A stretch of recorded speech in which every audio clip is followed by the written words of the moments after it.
اسلام کے 3 بنیادی اصول آئیے سنتے نبی کی حدیث مبارک سے۔ بسم اللہ الرحمن الرحیم۔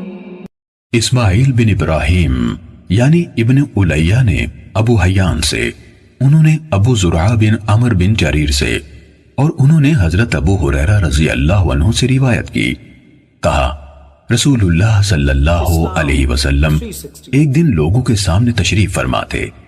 ایک آدمی آپ صلی اللہ علیہ وسلم کے پاس آیا اور پوچھا، اے اللہ کے رسول، ایمان کیا ہے؟ آپ نے فرمایا، تم اللہ تعالیٰ، اس کے فرشتوں، اس کی کتاب، قیامت کے روز اس سے ملاقات، اس کے سامنے حاضری اور اس کے رسولوں پر ایمان لاؤ، اور آخری بار زندہ ہو کر اٹھنے پر بھی ایمان لے آؤ۔ اس نے کہا، اے اللہ کے رسول، اسلام کیا ہے؟